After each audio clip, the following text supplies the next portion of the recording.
Ever wondered how we went from flimsy gliders to giant metal birds that cross oceans in a matter of hours? The history of airplanes is packed with more twists, turns, and downright bizarre ideas than you can imagine. Today, we're diving deep into the untold history of aviation, uncovering 10 mind-blowing facts you probably never learned in school. Get ready, because this journey is about to take flight. First up, let's talk about the Wright brothers.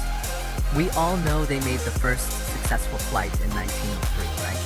But did you know their groundbreaking flyer was made from spruce wood and muslin fabric? And the engine was custom-built by their bicycle shop mechanic, Charlie Taylor? Even more amazing, their first flight covered less distance than the wingspan of a modern Boeing 747. It is a powerful reminder that every giant leap for mankind starts with a very small step. Next, let's jump to a feature we all take for granted, the enclosed cockpit. Early pilots were completely exposed to the elements. They faced freezing winds, rain, and hail with nothing but goggles and leather jackets for protection. It was until 1913 that a Russian inventor named Igor Sikorsky built the first airplane with a fully enclosed cabin, which he appropriately named Le Grand. It was a 4-engine beast for its time, complete with a passenger saloon, a washroom, and even a balcony. Talk about flying in style. Fact number 3 is a game changer: the jet engine. While most people credit Frank Whittle from Britain or Hans von Ohain from Germany, the actual concept is much older. A Roman engineer in the 1st century AD described a device called an aeolipile, a steam-powered sphere that spun using jet propulsion. It was just a novelty back then, but it proves the core idea of jet power has been around for nearly 2,000 years. It took modern metallurgy and engineering to finally make it fly. Now for something that saved countless lives: the parachute. You might think it was invented for pilots, but its first documented use from a flying object was in 1797. A brave Frenchman named André Jacques Garnerin jumped from a hot air balloon over Paris. But it took until World War I for them to become standard equipment. And even then, many early pilots were hesitant, believing it was cowardly to abandon their aircraft. Let's move on to the sound barrier. Everyone knows Chuck Yeager was the first person to officially break it in 1947.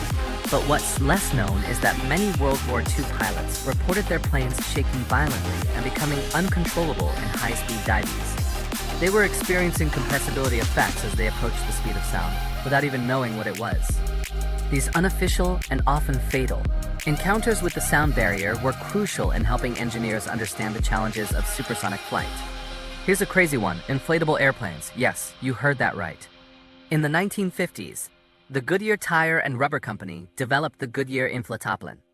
It was an all-fabric inflatable aircraft designed for the military as a potential rescue plane that could be dropped in a container behind enemy lines.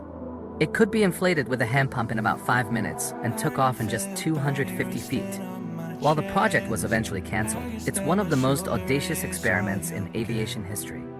Fact number 7 brings us into the modern era: winglets. Those little upward curved tips on the end of airplane wings aren't just for looks. They were developed by a NASA engineer named Richard Whitcomb in the 1970s. By reducing the wingtip vortices, tiny tornadoes of air that create drag winglets significantly improve fuel efficiency. On a long-haul flight, they can save thousands of gallons of fuel. It is a small change that makes a massive difference for both airlines' budgets and the environment. Speaking of efficiency, let's talk about autopilot. The first true autopilot system was invented back in 1912 by Lawrence Sperry. He dramatically demonstrated his gyroscopic stabilizer by having his mechanic walk out onto the wing of the plane while he held his hands up in the air, proving the aircraft could fly itself. This invention, nicknamed George, was revolutionary. Today, autopilot systems are so advanced they can fly a plane from takeoff to landing with minimal human intervention. Number 9 is a story of rivalry and innovation: the race to build the first passenger jet. While the British de Havilland Comet was the first to enter commercial service in 1952, it was tragically plagued by a series of crashes caused by metal fatigue around its square windows. This disaster paved the way for the American Boeing 707. Boeing learned from the Comet's mistakes, using rounded, reinforced windows. The 707 went on to dominate the market and truly kicked off the jet age for the masses. Finally, fact number 10, the black box. It's one of the most critical pieces of safety equipment on any plane. But did you know it's not actually black? It's painted bright orange to make it easier to find in the wreckage. The inventor, an Australian scientist named David Warren, came up with the idea in the 1950s after investigating the mysterious crashes of the de Havilland Comet. He thought, if a businessman could have a pocket voice recorder, why couldn't a plane? It took years for aviation authorities to adopt his idea, but it has since been instrumental in solving countless air disasters and making flying safer for everyone. From muslin wings to self-flying jets and inflatable planes, the history of aviation is a testament to human ingenuity, perseverance, and sometimes pure audacity. The next time you're cruising at 35,000 feet, take a moment to appreciate the incredible journey of innovation that got you there. What an amazing ride it's been. Thanks so much for watching. If you found these facts as mind-blowing as I did, hit that like button and subscribe for more deep dives into the world of science and engineering. Let me know in the comments which facts surprised you the most. See you